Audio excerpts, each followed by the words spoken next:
it going, everyone? This is Diskin and Khang here with Northwest Real Estate Entrepreneurs. Today we have the one and only John Carey here with us. Today is our second interview. We wanted to be doing a lot more of these, but of course, life gets in the way and all that kind of good stuff. So this is our second one, and we're really excited for it today. Yeah, John, how long ago did we met? Probably about a year ago. We probably met a year ago, and I started to talk to John a little bit. We meet here and there. We are actually starting to trying to do some deals together. We almost make one happen. And we talk about getting him on here to do a quick interview to kind of show you guys what he has accomplished already. And I'm excited for this interview. So excited as well. I met John quite a few years ago. About 3 years ago. About 3 years ago with Greg Pinio, I believe, one of our mentors that we have. And so met him quite a while ago and got to see him progress and stuff. Got to see him do a presentation in Vegas, which was really cool and that kind of stuff. So that was awesome. So I guess to start off, John, let's just go through a little bit of your background and how you got to this point a little bit. Well, what got you into real estate? I actually bought my first duplex when I was 21. Bought it under contract. Okay. Didn't know what I was doing, but the guy I bought it from did. And I've always owned rentals. So about 12 years ago, I kind of got serious about it, and I started buying rentals in Montana because the numbers worked. Okay. It was cheap to get in and about 15% cap rate. So, wow. So yeah, it was good. So from there, I've always owned rentals. I've done a few flips. My brother and I have a mobile home park down in Snohomish that cash flows very well. Yeah, we're gonna have to talk about that a little bit.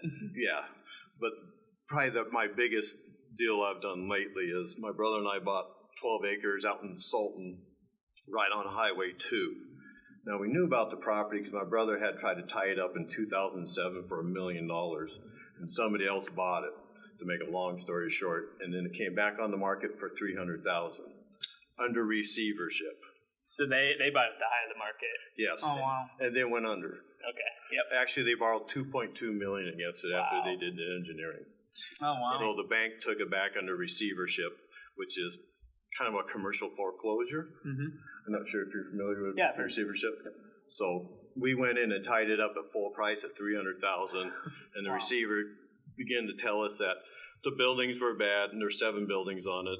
It had this problem, that problem, this problem. So we got a 45-day feasibility study, and we did our research on it, and basically came back to them after the 45 days and said, "You're right.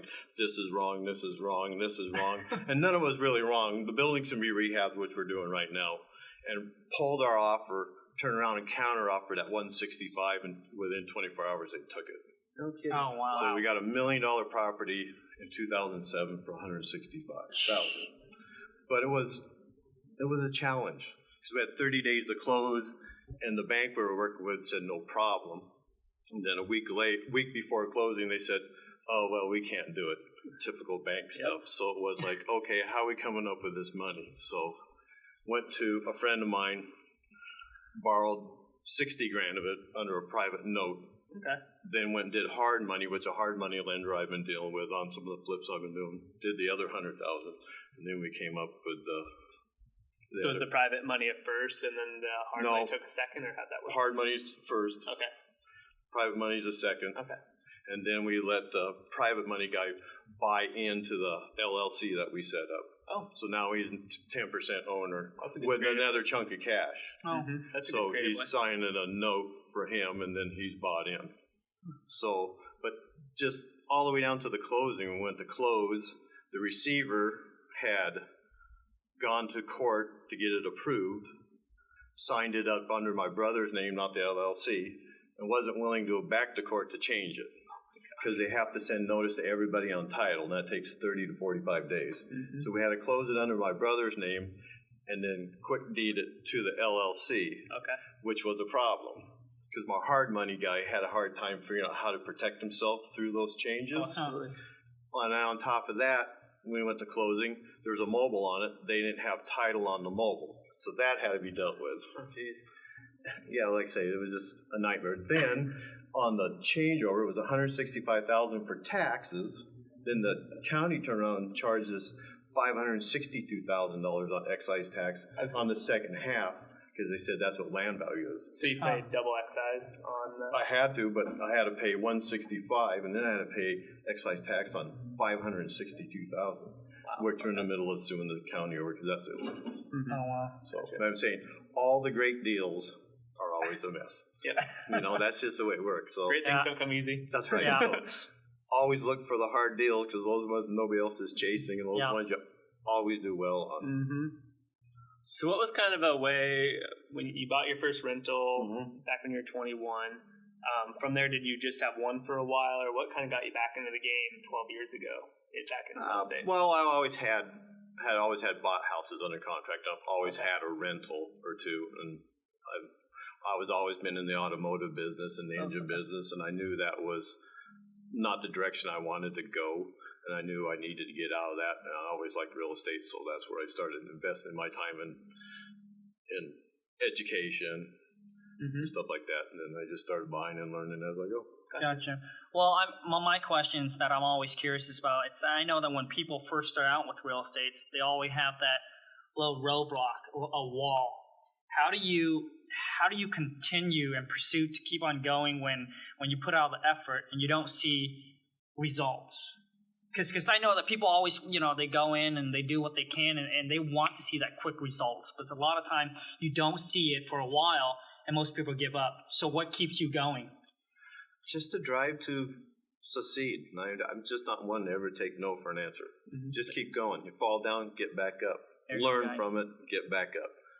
I've always worked for myself, so it's always been fall down, get up, fall down, get up. Nice, there you go. So, just don't give up. Yeah. Ask people. That's what's good about networking with all the people I know in real estate. If I don't know, I know there's somebody I can call and ask. Absolutely. So I've heard a little bit of the story on your mobile home park back in Vegas. You did talk on that. Give us a little bit of a taste of that, just because it's a pretty cool deal there. Wow. Well, my brother owned it for 18 years through all the bank failures.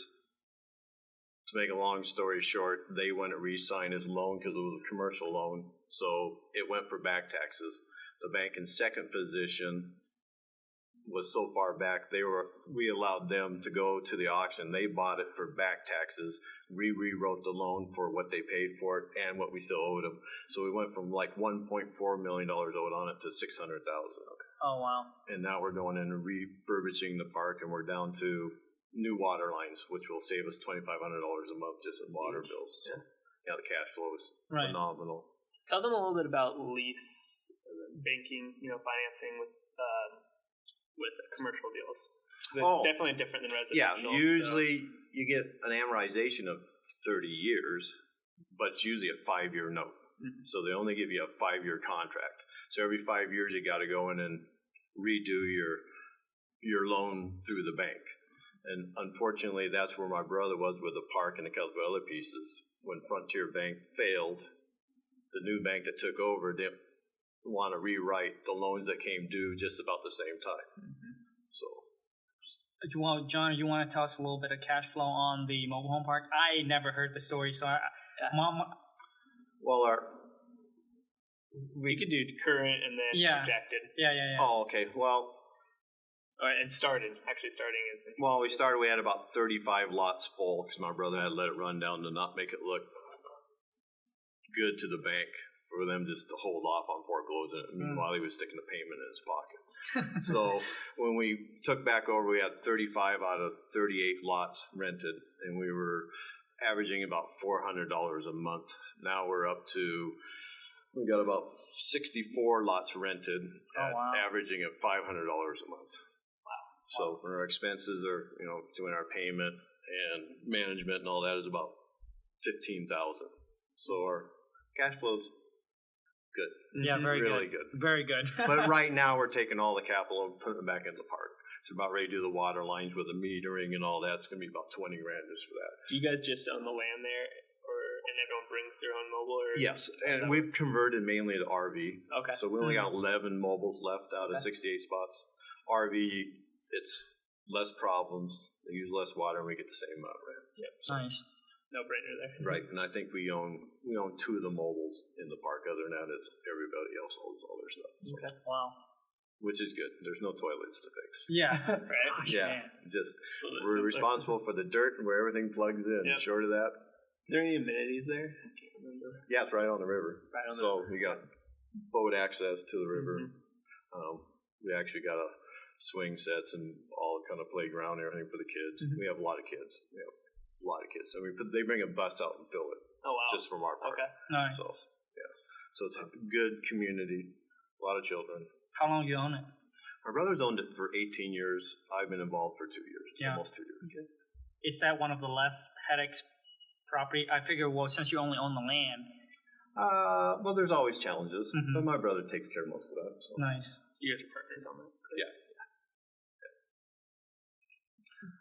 Well, I guess now, so John, why don't you tell people what kind of stuff you have going on right now? So what's going on? What's in the pipeline? Well, I just closed on a flip that we did out in Gold Bar. That just closed, and I'm like a week and a half away from finishing another one, which I've already got sold. So as soon as I get it done, the paperwork goes in, and hopefully Friday I'll close on my next deal that we're gonna do a rehab on flip. So, Okay. so other than my brother's working on the property in Sultan and the mobile home park, I've got one flip almost finished and a new one that'll probably start Monday. So Where are you finding your deals right now? you know, I'm hearing a lot of people say that you're having trouble finding stuff right now. the one I'm finishing up now, I've chased for 3 years. Okay. So, Oh, wow.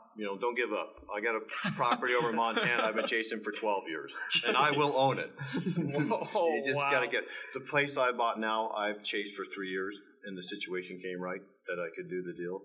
The place I'm going to close on Friday, it was a REO, and I've been watching it, waiting for them to list it. Yeah. Got with a listing agent, and I knew it was coming on, so I was the first one to contact. So I was the first one in with an offer on it. So. Wow. Jeez. How many years you chase after that one? The one I'm going to buy now? Yeah. Oh, 2 months. But Okay. the one I'm finishing right now, 3 years. Yeah, and the longest I ever chased on a property was, I think 6 months, and I thought that was long. 3 years, wow, way to go. Well, you put them aside. Yeah. Just like the 3 years. I Yeah. put it aside, and I just revisit it every 6 months. Yeah. Way to Make go. a phone call. The one in Montana, 12 years. I've had it under contract twice. The lady keeps getting sick. Maybe she died, maybe not. I don't know. It's a great lesson to show that that's circumstances change so Yes, often that you and can't assume. Yeah, you just keep it in the pipeline. Keep after it. you Yeah. know. I just know that house in my heart. I will own that house. Yeah, absolutely. one way or another. So a lot of the people on this page are newer investors and trying to get in the game and that kind of stuff. What kind of teachings and stuff or books and that kind of stuff would you suggest people read or listen to or get a part of? I don't know. There's so many and so many different facets to the real estate, and you basically find somebody that's doing what you want to do, and join your local RIA club. Like this one here is REAPS. It's a Seattle club, and we have a branch up here in Bellingham, which is the fourth Wednesday of every night, which is tonight.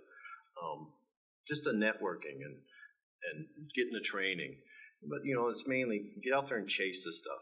I drive all over all the time. I get time off, I drive. I look for vacant houses.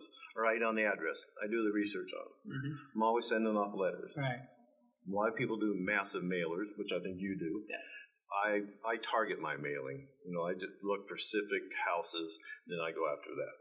So there's just a lot of different ways of doing it. Absolutely. Gotcha. So John, what is the one tip that you would give to new investors that are looking to start out? Like just one tip. Like what do they need to focus on doing so they can get their first deal and kind of get moving from there?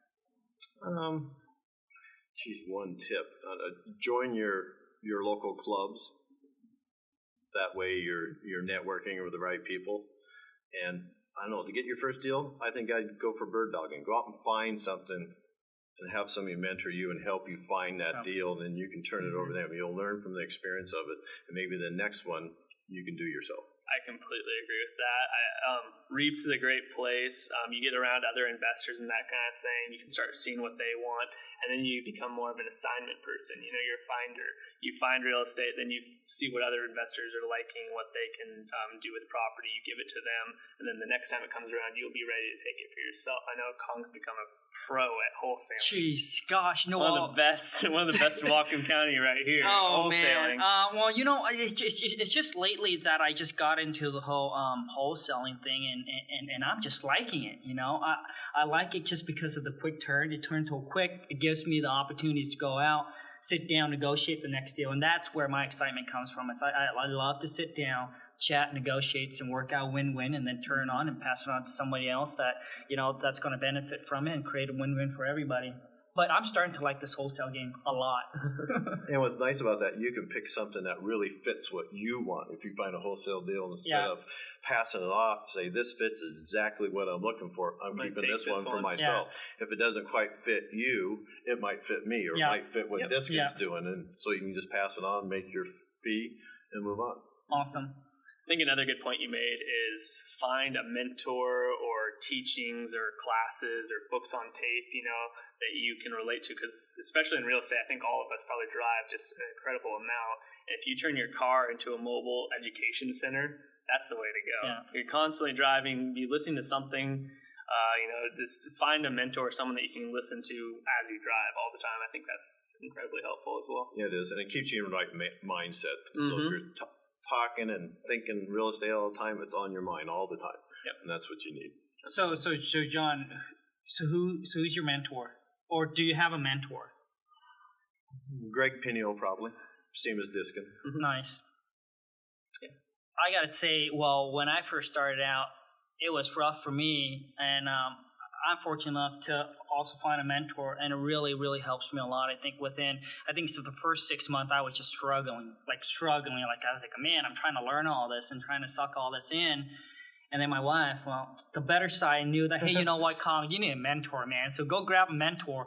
And so I met my mentor, and that's when it started kicking off. So, most people say not about shortcut. And I think there's really no shortcut, to any kind of business or any success you want to achieve. But I think having a mentor really, really, really, really can speed up our process. So absolutely, I definitely agree with what John said about having. You can learn from their mistakes, and something that took them 30 years, so you can cut down in 10 years. Absolutely, if you do it right and listen right. Yeah, just start learning. Suck it all in. Learn. If you're only going to do wholesale, that's fine, but pay attention to everything else too, so you know all the other facets to it. Because if you get good at one thing, but know everything. Right. If that makes sense. Absolutely. Because that way, as that opportunity comes up, you know about it and say, okay, I know about this. Even if it's not your thing, it's not my thing, but I see the opportunity. Absolutely. So where if you focus just on one thing, then you're going to turn around and other stuff's going to pass you by because you didn't see it. So. Sure.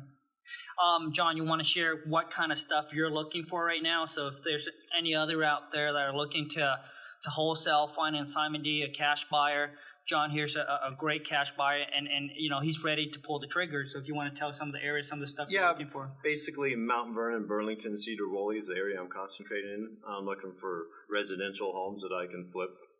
So if the numbers work, and what are your numbers, John? What are my numbers? Yeah. What are my profit numbers? Yeah. Basically, I always start at 40,000. Okay.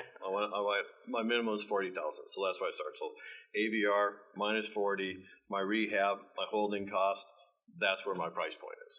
Okay. And how big of a flip are we talking? Almost a complete scrape, or what? It doesn't matter. It could be quick. The one I'm doing right now was a post and pillar, and I had to jack it up, all new beams, all new windows, all new bathroom, all new Pretty roof. extensive. Yeah, complete rehaul, overhaul. I put windows, bathrooms, kitchens, windows, doors, everything. Brand new house. Yep. Perfect. Yep. So, but the one we're going to do starting Friday is probably just going to be remodel the bathrooms, in the kitchen, paint, carpet. Lots smaller scale. Yeah. And John, could you also clear this? Because I know last time when I chat with you, so you're not looking for rentals. You're looking for just in this area. I'm looking for flips. Okay. I do most of my rentals out of state because the numbers work better. Gotcha. Okay. Just the cash flow here, 4 to 5% cap rate don't work for me. Like that 12 to 15. Yeah, 10's the minimum. That's why I said it. Where a lot of people they look at me like I'm crazy, but hey, it's out there. Yeah, it is. Around here, it's tough because the market's so hot. So. You still doing stuff in Birmingham? Yes. Okay. Cool. Yep, still doing stuff at Whalen. There you go. Whalen, shout out to you. So we want to wrap this up. I don't know if we got any other things that we want to ask. Yeah, I think that pretty much covers it. Thank you guys if you're watching this. I think we got some good insight here on this. Thank you for the interview. It's always interesting to see how different people do different things. Yeah. The last one was with Anthony Petz. He does things very different than. Yeah, he's but both people are successful, so it's very right. cool to see which way you fit into. So. Yeah, you guys, thanks a lot for your time. I hope you guys are all having a great day. Hope everyone's out there making it happen, killing it. And I'm just, I'm super blessed, and I always feel so grateful to be a part of the the whole real estate investing business. And what I like about it is just not just sitting down, negotiates, and getting deals, but I think being able to network with all like-minded. And I call them and ask questions, and I just get help like that and get my question answered. And I just love being around with everyone that are like-minded. So these are great groups to be a part of, you guys. I mean, John is now he's taking care of the local REIPs here in the Bellingham. So you guys come and join. And how can they just go online, reaps.com, REAPS.com. And that gives the whole schedule. Perfect. And we have our meeting every fourth Wednesday of every month. Awesome. Awesome. You guys, thanks a lot for your time. Yeah, thank you guys. Thank All you. right. Bye.